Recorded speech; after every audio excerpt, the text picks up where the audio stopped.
सर्वांना नमस्कार. जय श्री कृष्ण. आपण सर्वप्रथम प्रार्थना म्हणूयात. वसुदेवसुतं देवं कंसचाणूरमर्दनं देवकी परमानन्दं कृष्णौ वन्दे जगद्गुरुं श्रीकृष्णौ वन्दे जगद्गुरुं. जय श्री कृष्ण. आपण पाहत आहोत अध्याय 3 म्हणजेच कर्मयोग आणि आज आपण पाहणार आहोत श्लोक क्रमांक 24. श्लोक पाहूयात. उत्सीदेयुरिमे लोका न कुर्यां कर्म चेदहं संकरस्य च कर्तास्यामुपहन्यामि माः प्रजाः. मुपहन्यामि माः प्रजाः. श्लोकाचा अर्थ पाहूयात.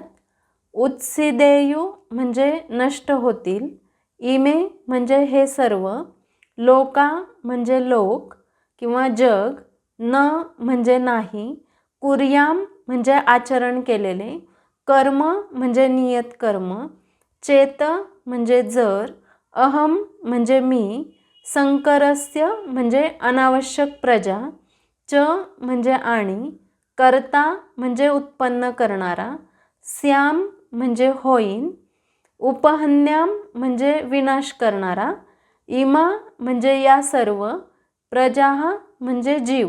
आणि या श्लोकाचा संपूर्ण अर्थ असा आहे, मी जर नियत कर्म केले नाही तर हे सर्व ग्रहलोक नष्ट होऊन जातील, अनावश्यक लोकसंख्या उत्पन्न करण्यास मीच कारणीभूत होईन आणि त्यामुळे सर्व प्राणीमात्रांच्या शांततेचा मी विनाशक होईल.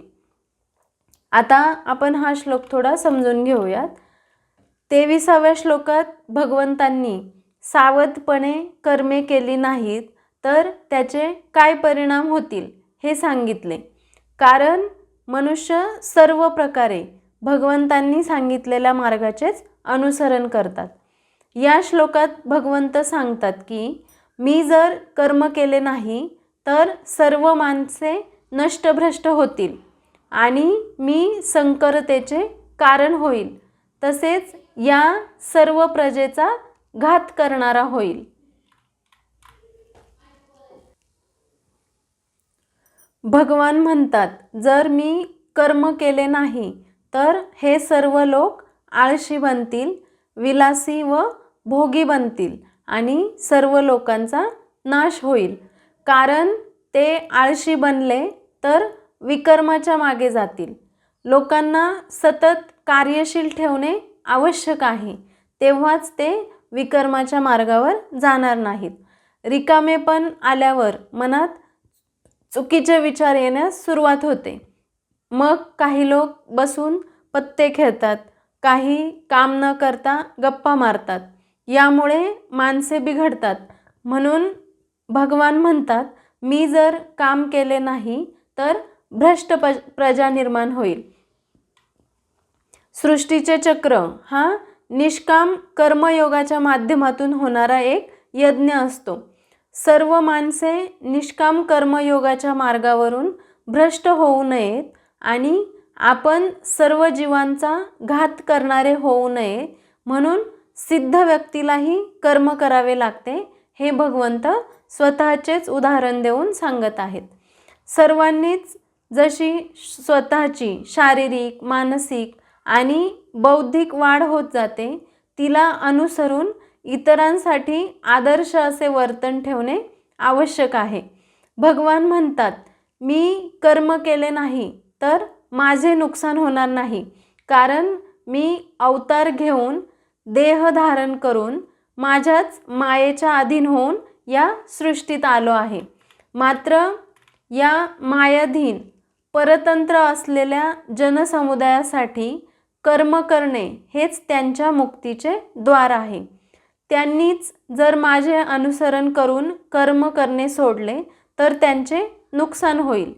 मला सोपवलेले कर्म दक्षतेने केले नाही तर ही मानवजात भ्रष्ट होईल आणि त्याला कारणीभूत मीच असेल. म्हणून भगवंत म्हणतात,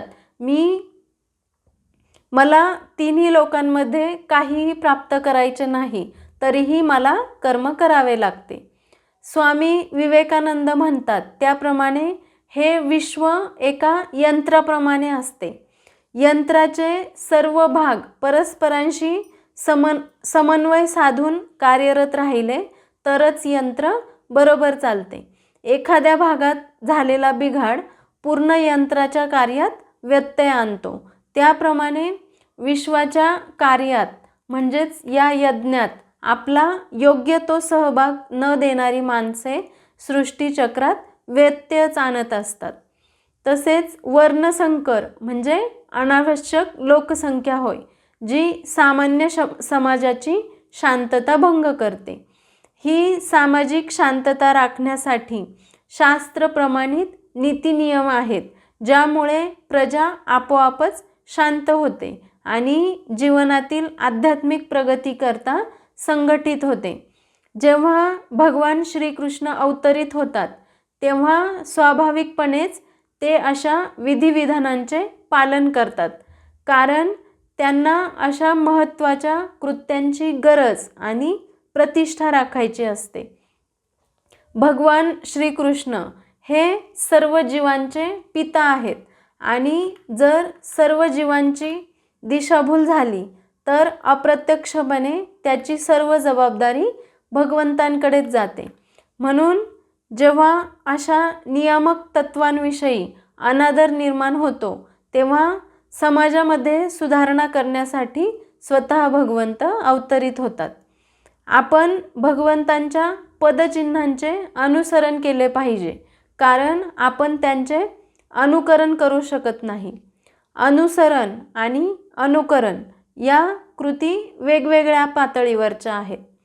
ज्याप्रमाणे भगवंतांनी त्यांच्या बाल्यावस्थेत गोवर्धन पर्वत उचलला, त्याप्रमाणे आपण त्यांचे अनुकरण करू शकत नाही.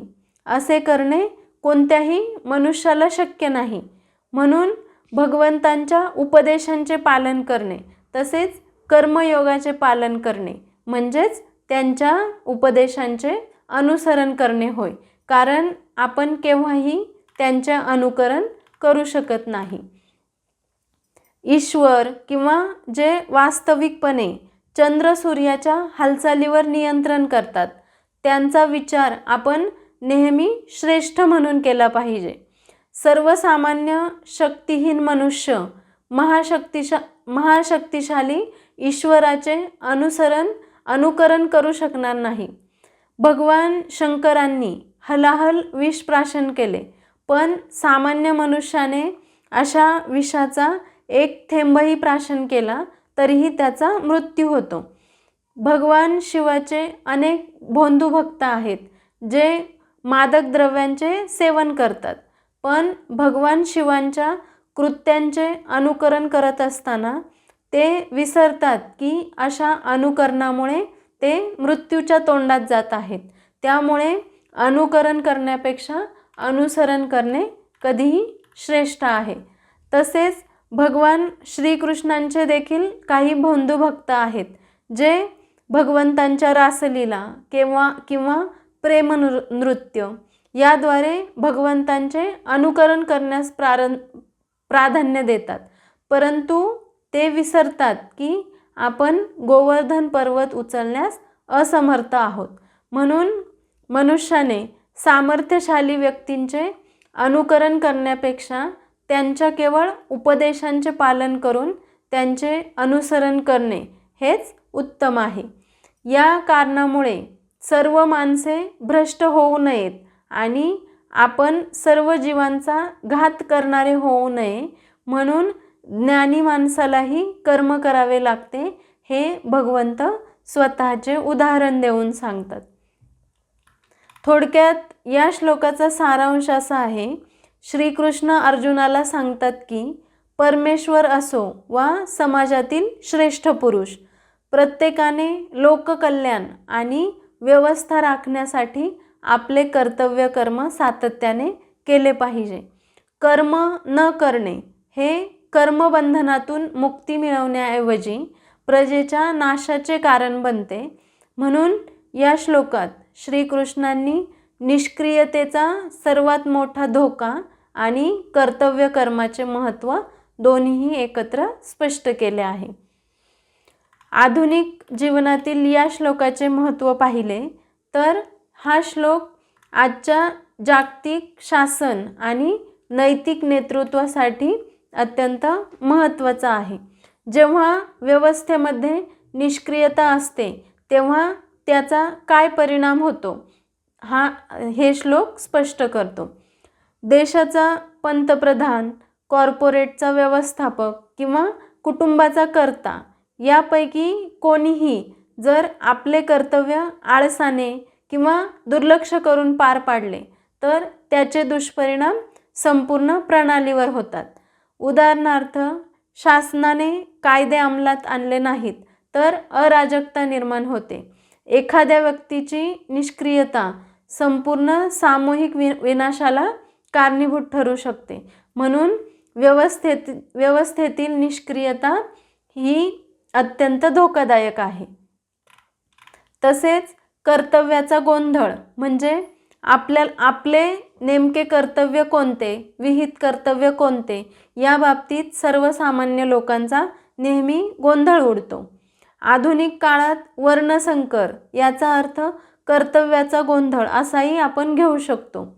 जेव्हा नेतृत्व आपले नैतिक प्रमाण सोडते तेव्हा लोकांना काय योग्य आणि काय अयोग्य हे समजत नाही.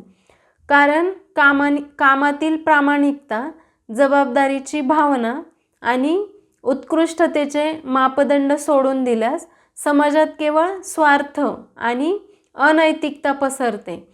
म्हणून कर्तव्याच्या बाबतीतील गोंधळ पहिल्यांदा दूर करून मगच कर्तव्य करणे गरजेचे आहे. तसेच हा श्लोक सतत कार्यरत राहण्याची प्रेरणा देतो. हा श्लोक शिकवतो की जीवनात कितीही यश मिळाले असले तरी तुम्ही समाजासाठी आपले काम सोडता कामा नये. तुम्ही काम करत राहणे हाच इतरांना योग्य मार्गावर ठेवण्याचा सर्वात प्रभावी आणि प्रेरणादायी मार्ग आहे. थोडक्यात हा श्लोक कर्माच्या अपेक्षेतील नकारात्मकता आणि लोकसंग्रहाची अनिवार्यता स्पष्ट करतो. अशा प्रकारे आपण तिसऱ्या अध्यायातील 24वा श्लोक समजून घेतला आहे. आता आपण समापन प्रार्थना म्हणूयात. योगेशं सच्चिदानन्दौ वासुदेवौ व्रजप्रियं धर्मसंस्थापकौ वीरं कृष्णौ वन्दे जगद्गुरुं. श्रीकृष्णौ वन्दे जगद्गुरुं. श्रीकृष्णार्पणमस्तु. जय श्रीकृष्ण. व्हिडिओ आवडला असेल तर लाईक करा आणि चॅनलला सबस्क्राईब करा. धन्यवाद.